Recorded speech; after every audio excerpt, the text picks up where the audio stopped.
अब जैसे बताया गया था वैसे आज आप बताइए क्या क्या बताया गया, इसके बाद हम लोग आगे बढ़ेंगे। What is learning?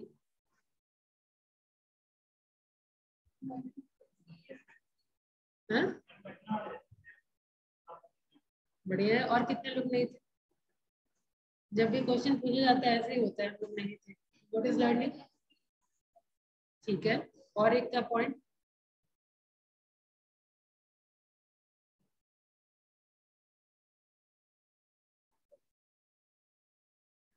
screen is there. Screen is there, you can see the screen is. It leads to permanent change in your behavior. ठीक है, तो दो चीज लर्निंग में होना चाहिए। ठीक है, पहला चीज ना फोकस, अगर आप ट्रेन में थे अब फोकस करिए। पहला, एक तो परमानेंट चेंज होगा। सेकंड, कि वो हमेशा या तो एक्सपीरियंस से या तो प्रैक्टिस से सीखा जाए, तो दैट इज लर्निंग। तो ये दो चीज, दो इंपॉर्टेंट एलिमेंट है लर्निंग। ठीक है, उसके बाद क्या बताया गया था? हाँ, क्या क्या determinants? Online student, I want you all to turn on your camera, otherwise you all can leave. या तो कैमरा ऑन करके बैठिए या नहीं तो आराम से जाइए, घर में सो जाइए। जो डेकोरम है, अब ये देखिए, ये पुराना हो चुका है ऑनलाइन क्लास। अब इसका जो डेकोरम है वो डेकोरम के साथ रहिए। एंड दिस शुभान, ये पिंक कर्टन दिख रहा है, बेडशीट दिख रहा है, पता नहीं, लेकिन आप नहीं दिख रहे। ओके, ना ये विजिबल। जो लोग हैं प्लीज डोंट डाइवर्ट मी। अब आ जाइए, डिटर्मिनेंट्स में क्या क्या डिस्कशन हुआ था? What is motive? What is motive? आप एकदम कोना चले जाइए, बहुत कुछ कुछ कर रहे हैं। एक उस कोने में बैठे, एक उस कोने में बैठे। और what is motive? Very good, यानी सिर्फ फोकस थी Komal. You were also not there last class? You were there? And you were there, Anku? Yes, I think you were there. Camera on off हो रहा था आपका। Yes. What is stimuli?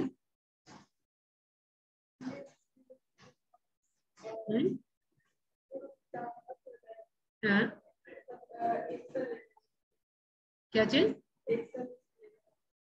क्या लेना? Which evoke action? जैसे example क्या बताया गया था?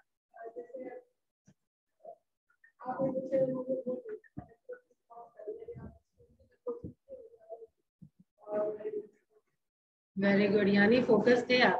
कैमरा ऑफ ऑन हो रहा था लेकिन दिमाग आपका ऑफ ऑन नहीं हो रहा था, ऑन ही था। ठीक है, बैठिए। हाँ, ओके, फिर तो समझ में आता नहीं, खाना तो जरूर नहीं आई। और एग्जाम्पल मैंने दिया था जो आपको, क्विक रिएक्शन टुवर्ड्स समथिंग। जैसे मैंने एग्जांपल लास्ट क्लास में दिया था। अब तो आपको थ्योरीज भी दो पढ़ चुके हैं, क्लासिकल कंडीशनिंग थ्योरी और ऑपरेंट थ्योरी पढ़ चुके हैं। क्लासिकल कंडीशनिंग में जो मीट का रोल था डॉग के लिए, ठीक है, मीट दिखाए और सेलिब्रेशन होना शुरू हुआ, तो in this case meat is stimuli. ठीक है, मीट को देख करके सेलिब्रेशन हुआ, तो celebration is response and meat is stimuli. Understood? हाँ, मैं आपको ऐसे मारना शुरू की, ठीक है, अब फेंक रही अचानक से आप ऐसे करें, तो this is stimuli and your response is this action. ठीक है, तो कोई भी चीज जो आपको एक्शन लीड करे, that is stimuli. Alright, anything which will evoke an action. Stimuli भी अब मैंने बताया था, चूंकि थ्योरी पढ़ चुके हैं तो जनरलाइजेशन एंड डिस्क्रिमिनेशन आप समझ पाएंगे। स्टिमुली दो टाइप का होता है, एक जनरलाइजेशन और डिस्क्रिमिनेशन। जनरलाइजेशन मतलब ये क्लासिकल कंडीशनिंग थ्योरी में जैसे बेल पे रिस्पॉन्स करना शुरू हुआ है ना, तो एक पर्टिकुलर इलेक्ट्रॉनिक बेल है, उसी पे हम सेलिब्रेट, डॉग जो है सेलिब्रेट करना शुरू करता है। ठीक है, तो अगर कोई भी बेल पे वो अगर डिफरेंशिएट नहीं कर पाता है, कोई भी बेल बजाए वो सेलिब्रेट करने लगा, that means this is generalization of stimuli. Bell बजा वो सेलिब्रेट करे। और डिफरेंशिएशन ऑफ स्टिमुली मतलब क्या? आप नॉर्मल बेल बजा रहे हैं या इलेक्ट्रॉनिक बेल बजा रहे हैं, कौन सा खाना वाला बेल है, अगर वो डिफरेंशिएट कर पा रहा है, दैट इज डिफरेंशिएशन स्टिमुली। वो बस उसी बेल पे रिस्पॉन्स करेगा जिस बेल खाना खिलाते वक्त, हाँ, जब आप बजाते हैं सिर्फ उसी पे वो रिस्पॉन्ड करेगा। अंडरस्टूड? दैट इज डिस्क्रिमिनेशन, कि वो डॉग डिस्क्रिमिनेट कर पा रहा है कि ये जो इलेक्ट्रॉनिक बेल है वो बजेगा तभी हमको खाना मिलेगा, बाकी किसी साउंड से उस पर कोई इफेक्ट नहीं पड़ेगा। ठीक है, that is generalization and this one is discrimination. This is two type of stimuli. ठीक है, तो डिटर्मिनेंट ऑफ लर्निंग में सबसे पहला मोटिव होना चाहिए, मतलब क्या करना चाहते हैं उसके, तभी आप वो काम करने लायक होंगे, और एल्स आपका इंटरेस्ट नहीं जगेगा. तो सबसे पहला मोटिव होना चाहिए, ड्राइव होना चाहिए. उसके बाद आपका स्टिमुली होना चाहिए, कोई चीज इवोक करने वाला होना चाहिए. ठीक है, उसके बाद ये दो टाइप का होता है, जनरलाइजेशन एंड डिस्क्रिमिनेशन. उसके बाद आपका रिस्पॉन्स आएगा. ठीक है, नेक्स्ट डिटर्मिनेंट है responses, then reinforcement. What is reinforcement Sagar? Yes ma'am. अगर कोई हमको बुरा कहता है तो हम वो काम रिपीट नहीं करेंगे. अगर इन्फोर्समेंट जो जिसके लिए हमको अप्रिसिएशन मिला वो काम हम बार बार करते हैं. Very good. ऐसे ही जैसे मान लीजिए कुछ आप काम किए, ठीक है, आप अच्छा परफॉर्म किए, क्लास में अच्छा रिस्पॉन्स करते हैं, आपको एक चॉकलेट मिला, तो हियर चॉकलेट इज रीइंफोर्समेंट कि अब आपको चॉकलेट मिला है पर्टिकुलर काम के लिए, तो मतलब आप अच्छा किए हैं, तो वो बिहेवियर रिपीट होगा कि नहीं, आप नेक्स्ट क्लास में भी अच्छा परफॉर्म, नेक्स्ट क्लास में भी आप अच्छा परफॉर्म करेंगे कि नहीं करेंगे, तो दैट इज रीइंफोर्समेंट हो गई. ठीक है, ऐसे तो इसमें ना आपके सिलेबस में है ना कहीं इंक्लूड है, लेकिन क्वेश्चन कई बार पूछा जाता है टाइप्स ऑफ रीइंफोर्समेंट पे भी. ठीक है, बेसिकली 4 टाइप का रीइंफोर्समेंट होता है. Number 1 positive reinforcement, negative reinforcement, punishment. Extent भी होता है, ठीक है, लेकिन ज्यादातर पॉजिटिव रीइंफोर्समेंट, नेगेटिव रीइंफोर्समेंट और पनिशमेंट, ये 3 टाइप का रीइंफोर्समेंट होता है. तो पॉजिटिव रीइंफोर्समेंट जो अभी मैंने चॉकलेट वाली बात कही, तो वो चॉकलेट देना इज व्हाट, पॉजिटिव रीइंफोर्समेंट. ठीक है, आप प्रेज कर रहे हैं, किसी को रिवॉर्ड दे रहे हैं, तो वो पॉजिटिव रीइंफोर्समेंट आ गया. अब नेगेटिव रीइंफोर्समेंट मतलब पनिशमेंट और नेगेटिव रीइंफोर्समेंट, ध्यान से सुनिएगा, ये दोनों सिमिलर टाइप लगेगा. नेगेटिव रीइंफोर्समेंट मतलब क्या हुआ, वो एक ऐसी कंसिक्वेंसेस से बचने के लिए कोई काम अगर हम करते हैं, जैसे याद है बचपन में, अगर जो लोग इंग्लिश मीडियम में पढ़ते होंगे, इंग्लिश मीडियम स्कूल में, वहां पे बोला जाता है if you talk in Hindi you will be fine 50 rupees, कहा गया है. तो हम लोग जानबूझ के इंग्लिश में बात करते थे ताकि वो 50 रुपीज फाइन से बच सके. तो यहाँ पे तो दैट इज, उसको हम कहेंगे नेगेटिव रीइंफोर्समेंट. ठीक है, यानी कोई चीज से एडवर्टीजमेंट में क्या दिखाता है, एडवर्टीजमेंट में पहले दिखा रहा है कोई बहुत खराब करके दिखाएंगे, उसके बाद प्रोडक्ट आपके सामने आएगा, ये प्रोडक्ट अगर आप ये चीज नहीं खाएंगे, ग्रीन टी नहीं पिएंगे तो तोंद निकल जाएगा, तो तोंद अगर नहीं निकालना चाहते तो हैव ग्रीन टी. ठीक है, तो एक नेगेटिव कंसिक्वेंसेस दिखा दिया जाता है, तो ये क्या हो गया आपका नेगेटिव रीइंफोर्समेंट. अब ये पनिशमेंट क्या है, पनिशमेंट लेट गए पैसा कट, ये क्या है, पनिशमेंट दिया जा रहा है. ठीक है, पनिशमेंट ऑलरेडी इंप्लीमेंट कर दिया गया कि अगर आप लेट गई, जैसे क्लास की बात करें, क्लास में बात की, एक बार डांटा गया, ठीक है, उसके बाद दोबारा बदमाशी की है, बाहर निकाल दिया गया, तो ये सब क्या है, पनिशमेंट. अंडरस्टूड. ये 3 टाइप का रीइंफोर्समेंट होता है. कई बार क्वेश्चन में, आप लोग के क्वेश्चन में भी देखिए, लेकिन कहीं आप तो ये आप रफली जान सकते हैं, पॉजिटिव, नेगेटिव और पनिशमेंट, 3 टाइप का रीइंफोर्समेंट होता है. क्लियर? अब आगे बढ़ा जाए, what is retention, last determinant. हाँ, याद रखने की जो क्षमता है, आप कितना रिमेम्बरेंस पावर क्या है आपका, दैट इज रिटेंशन. अब इसी के अंदर 2 टर्म है, extinction and spontaneous recovery. What do you mean by that? जैसे ये वाला क्लासिकल ऑपरेंड में हम बेल बजाते हैं और खाना सामने लाते हैं, तो डॉग सेलिब्रेट करते हैं. अब इमेजिन करिए कि हम बेल बजा रहे हैं, एक दिन बजाए, खाना सामने नहीं दिए, दूसरे दिन भी बेल बजाए, खाना सामने नहीं दिए, तीसरे दिन क्या डॉग सेलिब्रेट करेगा? हो सकता है तीसरे दिन भी सेलिब्रेट करे, क्या चौथे दिन? अगर कंटिन्यूस आप रिपीटेशन कर रहे हैं, बेल बजा रहे हैं खाना सामने नहीं दे रहे, तो अगेन वही सेम बिहेवियर, वही लर्नेड बिहेवियर एक्सटेंड हो जाए. ठीक है, और हो सकता है 1-2 साल के बाद अचानक से सेम बेल सुन करके वो इंस्टेंटली सेलिब्रेट करने लगे, तो दैट इज नोन एज, जो भूल गए दैट इज एक्सटेंशन, जो 2 साल के बाद अचानक से याद आए that is spontaneous recovery. Very good. ठीक है, सारा टर्म्स क्लियर है. मैनेजर टर्म पे बहुत ज्यादा फोकस करना है आप लोग, ठीक है, क्योंकि टर्म से ही क्वेश्चन आता है. ठीक है, ओबी, एचआर, ये सब, और प्रिंसिपल ऑफ मैनेजमेंट, वो सब टर्म पे आप लोगों को ये अभी हाल फिलहाल में मैंने डेलीगेशन का मतलब पूछा. ठीक है, क्या डेलीगेशन है आपका, कौन से पोजीशन, तो what do you mean by delegation? Delegation बताइए. अच्छा ठीक है, डेजिग्नेशन ही बताइए अगर आप डेजिग्नेशन कुछ टर्म है। हाँ हाँ, डेजिग्नेशन जैसे आप बीएम के पोजीशन पे, तो BM is designation.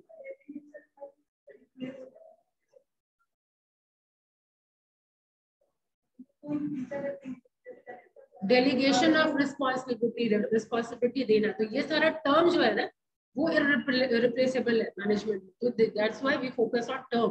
Understood? Term सारा पता होना चाहिए। Let's proceed now. Determinant is clear online students? Yes ma'am. Yes और नो? अब आते हैं थ्योरीज ऑफ लर्निंग पे। थ्योरीज ऑफ लर्निंग में पहला बताइए क्लासिकल कंडीशनिंग थ्योरी, क्या बताया गया था ना? नहीं आप लोग नहीं, बहुत जान गया थे ऑनलाइन स्टूडेंट। निहारिका वाला answer.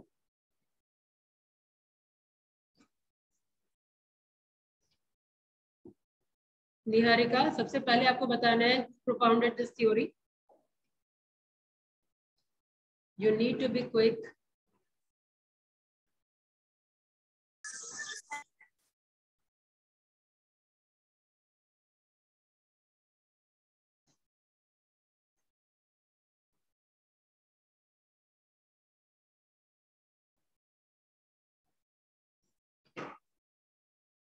Niharika, you can answer yes or no.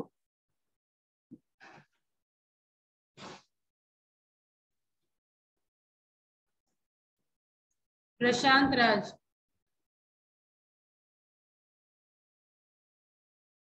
Yes ma'am. Classical conditioning क्या है? क्लासिकल कंडीशनिंग मैम विच जो अनकॉन्शियसली हैपन होता है ma'am. First who propounded it?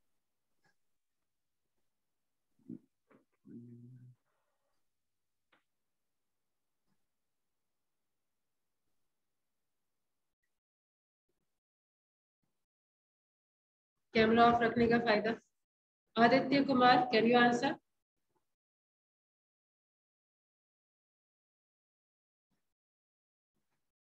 Dheeraj.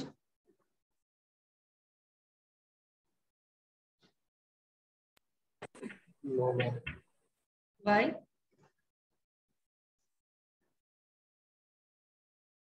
You were not there in last class?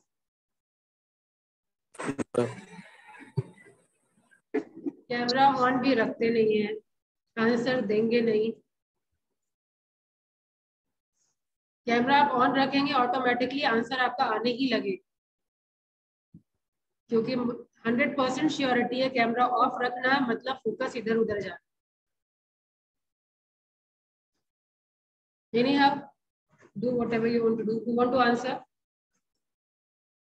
Ma'am Ivan Pavlov. Yes ma'am. एक Russian psychologist है।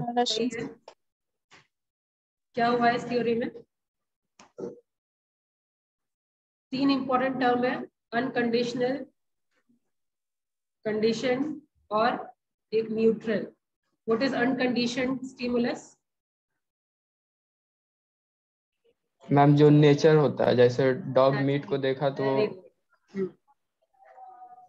वो celebrate किया, और जो कंडीशन होता है वो मैम उसमें ट्रेनिंग इन्वॉल्व हो जाता है। जैसे हम बेल बार बार बजाएंगे तो बेल बजाने के बाद मीट अगर देते हैं तो अगर सेलिब्रेट करेगा तो हर एक बार डॉग सेलिब्रेट करना चाहिए। ये बेस्ड होता है मैम स्टिमुलस एंड रिस्पॉन्स पे, और ये रिपीटेशन पे बेसिस यू होता कैन है। सी, मैंने हमेशा देखा है सागर को अटेंटिव मोड, ऑनलाइन ही क्लास किया है लेकिन कैमरा हमेशा ऑन रहता है, हमेशा पेपर पेन नजर आएगा।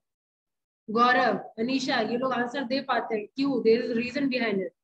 If you want to learn, turn on your camera. आप ऑनलाइन ही करिए लेकिन अटेंटिव होकर के करिए, इसका फायदा उठा पाए। नहीं तो फिर ऐसे ही आंसर मत दीजिए, मैं भी इग्नोर करना शुरू कर दूंगी। मुझे अगर सेटिस्फैक्टरी रिस्पॉन्स नहीं मिलेगा तो ऑब्वियसली इग्नोर ही करना लास्ट ऑप्शन है। खैर, सागर इज करेक्ट। अनकंडीशन स्टिमुलस मतलब क्या हुआ? जो नेचुरल है, वो चाहे आप ट्रेनिंग दे ना दे, आपको खाना दे करके ऑटोमेटिकली आप रिस्पॉन्स करेंगे। तो ये जो रिस्पॉन्स है ये भी नेचुरल है, सेलिब्रेशन ये नेचुरल है, ये जो मीट है स्टिमुलस ये भी आपका नेचुरल है, ठीक है। उसके बाद ये जो बेल है इस वक्त न्यूट्रल है, ठीक है। बिफोर कंडीशनिंग इस वक्त न्यूट्रल है, यानी उसको देख करके बेल के डॉग के अंदर कोई रिएक्शन नहीं आएगा।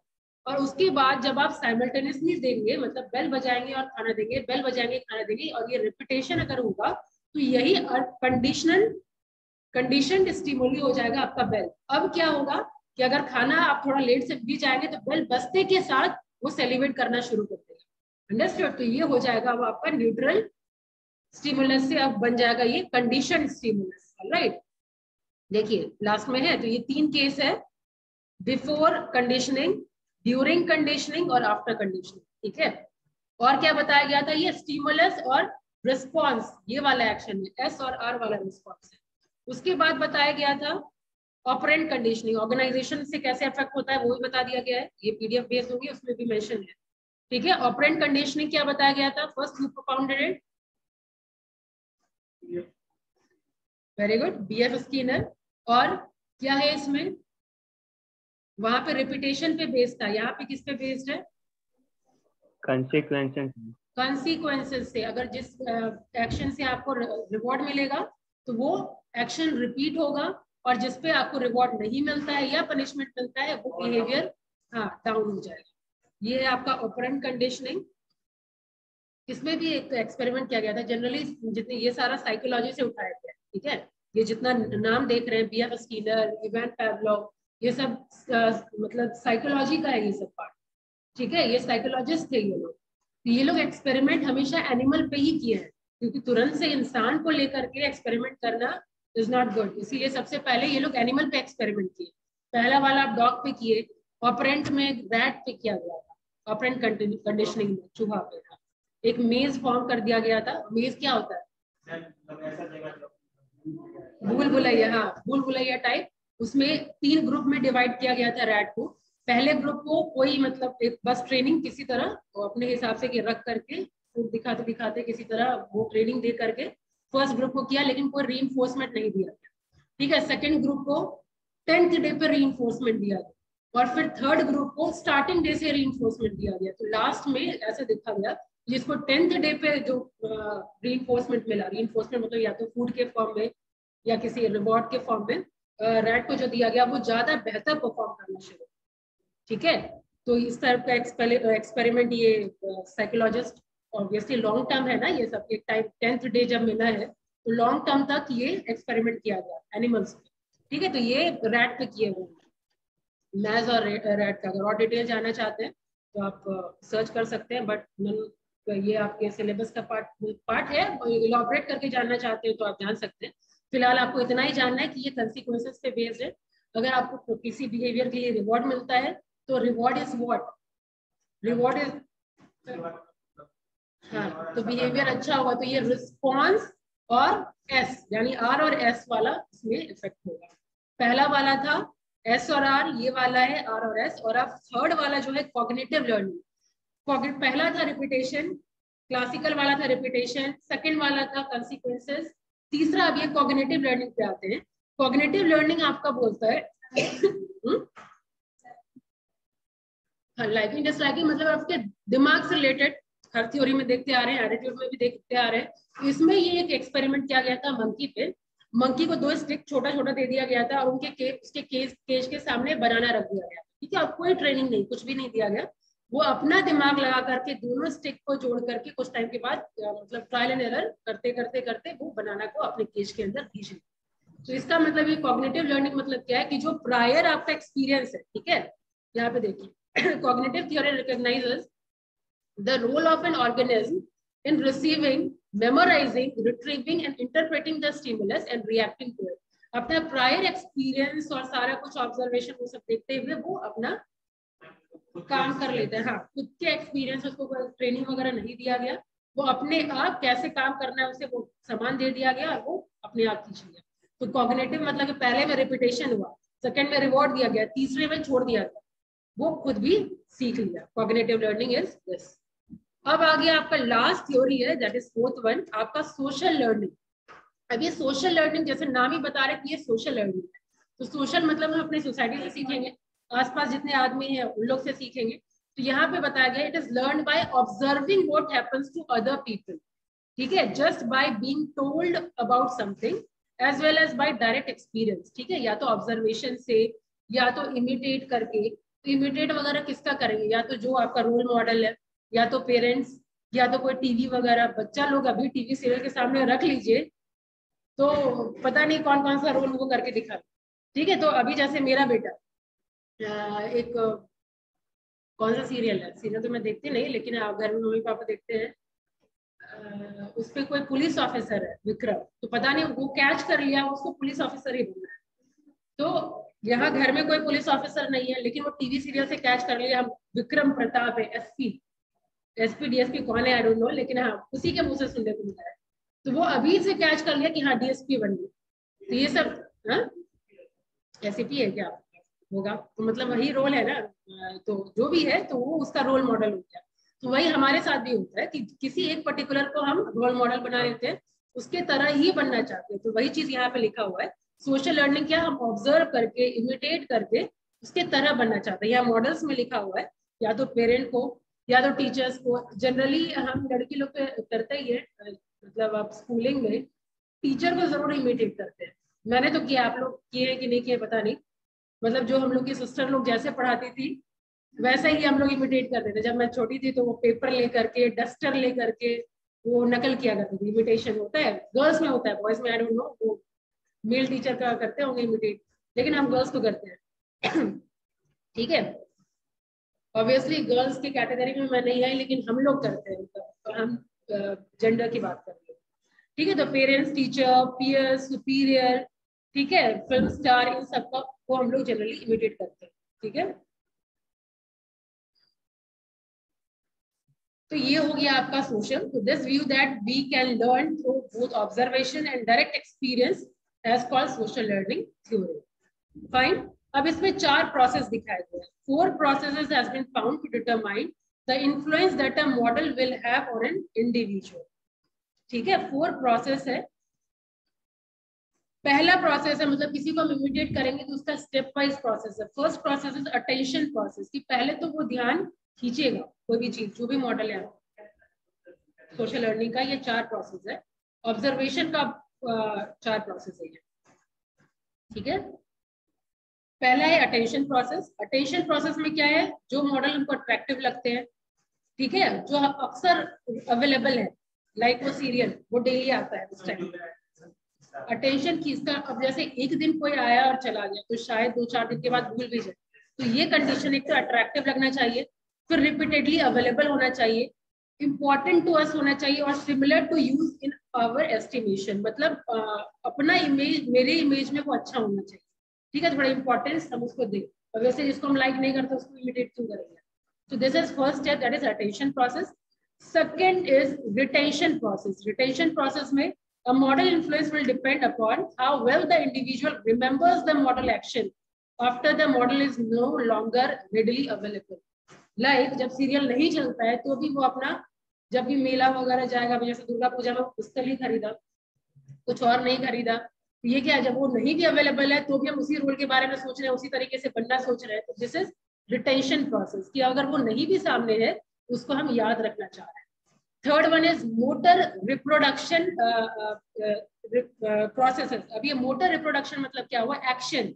अब जो आप देख रहे हैं वो आप एक्शन में कन्वर्ट कर, ठीक है, वो आप कर रहे हैं। ठीक है, and the last one is reinforcement. Reinforcement मतलब अगर मान लीजिए वो, चलिए वही विक्रम प्रताप का एक्टिंग कर रहा है, एक्चुअल नाम क्या है उसका, अच्छा जो भी है, विक्रम शायद नाम है, क्योंकि विक्रम प्रताप मुंह से सुनते रहता है। तो अगर उसको मतलब चलिए शाबाशी मिला तो वो बनता रहेगा, वहां क्या काम किए, वहां क्या काम किए, तो वो बनता रहेगा। यही अगर हम लोग उसको डंडा मारते हैं या पिटाई करते हैं तो लगेगा कि नहीं ये खराब काम है, ये हमको दोबारा नहीं करना। तो this is the last process, reinforcement process. अब ऑब्जर्वर जो है, अब जो ऑब्जर्व कर रहा है उसके अकॉर्डिंग उसका बिहेवियर इफेक्ट करेगा। पहला अटेंशन, फिर रिटेंशन, फिर मोटर रिप्रोडक्शन, उसके बाद लास्ट में आपका रीइंफोर्समेंट। अकॉर्डिंग टू रिवॉर्ड, आपको या जैसा बिहेवियर आप दिखाते हैं उसकी तरफ, उसके अकॉर्डिंग उसका बिहेवियर या तो रिपीट करेगा या तो वही स्टॉप हो जाएगा। देखिए Individual will be motivated to exhibit the model behavior if positive incentive or reward are provided. अगर हम positive incentive दे रहे हैं या reward दे रहे हैं तो exhibit करेगा. Exhibit करेगा मतलब और करेगा, ठीक है. And behaviors that are positively reinforced will be given more attention, learned better and performed more often. ठीक है. गाना गाए, अच्छा लगा, सब तारीफ किया और frequently वो काम हो. ठीक है. तो ये 4 process and this is the end of your chapter. ये यहाँ पे है आपका डायग्रामेटिक फॉर्म में. Attention process, retention process, motor reproduction process, reinforcement, और रीइंफोर्समेंट में यहाँ पे है इंसेंटिव और रिवॉर्ड. रीइंफोर्समेंट में नेगेटिव भी हो सकता है. अगर नेगेटिव इंसेंटिव्स में रीइंफोर्समेंट में नेगेटिव भी हो सकता है. वही तो मैंने कहा कि अगर आप नेगेटिव दे रहे हैं, ठीक है, पनिशमेंट दे रहे हैं, नेगेटिव रीइंफोर्समेंट दे रहे हैं, तो ऑब्वियसली नेगेटिव रीइंफोर्समेंट में तो वो काम और बढ़ेगा, लेकिन अगर आप पनिशमेंट दे रहे हैं तो फिर काम घटेगा. रिटेंशन प्रोसेस में मतलब जो हम ऑब्जर्व कर रहे हैं, अगर वो मेरे सामने नहीं भी है तो भी हम उसको याद रख रहे हैं, ये मेरा ऑब्जर्वेशन है, तो ये हुआ रिटेंशन. हाँ. Any more query? Classical theory में 3 केसेस हैं ma'am, before conditioning, during conditioning and after conditioning. इसको मैम एक्सप्लेन कर दीजिए. कोई तो बोल रहे हैं लेकिन क्या बोल रहे हैं समझ नहीं आ रहा है. Pratyay, you are speaking something? Yes ma'am, micro ma'am जो उसमें क्लासिकल में मैम जो 3 केस है ma'am, after conditioning, before conditioning and during conditioning ma'am, उसको देख लीजिए, मतलब उसको एक्सप्लेन कर दीजिएगा बस. क्या कंडीशनिंग? ये क्लासिकल थ्योरी में जो कंडीशनिंग है वो आप पूछ रहे हैं क्या? ये पूछ रहे हैं क्या? Yes ma'am. तो इसमें बस मैंने ये बताया है, इधर ध्यान दीजिए, इधर अंकुडन एंड कोमलडन. अनकंडीशनल स्टिमुलस में मैंने बताया जो नेचुरल प्रोसेस, इसमें कोई ट्रेनिंग की जरूरत नहीं है. लाइक अगर मैं आपको मारने के लिए डस्टर उठाऊं तो ऑब्वियसली ये आपको कोई सिखाएगा, जैसे छोड़िए डस्टर, छोड़िए आग को अगर आप छुएंगे तो ऑटोमेटिकली हाथ पीछे जाएगा कि नहीं? ये तो नेचुरल प्रोसेस है ना. तो अनकंडीशनल स्टिमुलस यहाँ पे है आपका नेचुरल स्टिमुलस. फायर ले लीजिए. अनकंडीशनल रिस्पॉन्स यानी आपका अनकंडीशनल जो नेचुरल है कि आप ऑटोमेटिकली हाथ हटाओगे फायर को देख करके. ठीक है. अभी बिफोर कंडीशनिंग ये बेल यहाँ पे न्यूट्रल है, मतलब इससे कोई डॉग में कोई भी रिएक्शन नजर नहीं आएगा. अंडरस्टूड? और फिर ग्रेजुअली जब हम ट्रेनिंग दे देंगे तो ये हो जाएगा आपका कंडीशन स्टिमुलस. आफ्टर कंडीशनिंग यानी आफ्टर ट्रेनिंग, जब बेल बजा के सामने आप लेके आ रहे हैं, ठीक है, खाना लेके आ रहे हैं डॉग के सामने, तो ये बन जाएगा आपका कंडीशन स्टिमुलस. 3 टर्म है, अनकंडीशन, कंडीशन और न्यूट्रल. ठीक है. अनकंडीशन मतलब जो नेचुरल है, उसमें आप स्टिमुली और रिस्पॉन्स को जोड़ लीजिए. ठीक है. और न्यूट्रल मतलब जिससे कोई रिस्पॉन्स नजर नहीं आएगा. और लास्ट में आपका कंडीशन जो फ्रीक्वेंटली ट्रेनिंग के बाद आपको ट्रेन किया गया है, कंडीशनड हो गया है, ट्रेंड हो गया है. ठीक है. That is condition. अंडरस्टैंड? और कोई क्वेरी?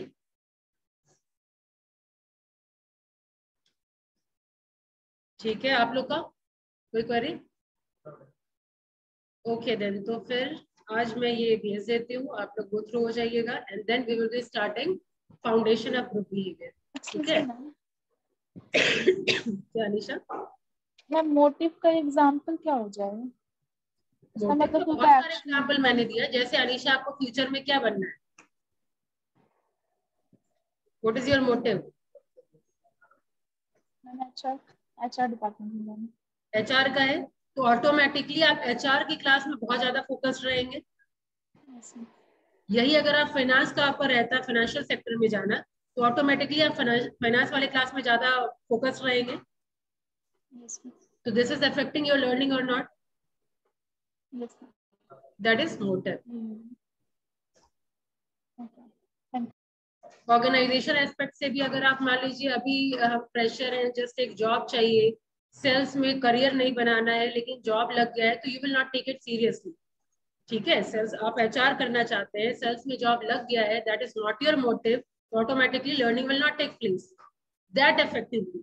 जितना इफेक्टिवली अगर आपका वो टारगेट रहता है, when I am telling something I don't want any disturbance. ठीक है. तो वो आपका मोटिव हो गया कि अगर आपका मोटिव सेल्स का ही होता है तो लर्निंग और इफेक्टिव होता है. Am I clear? Yes, ma'am. Any more question? No. Okay, attendance again.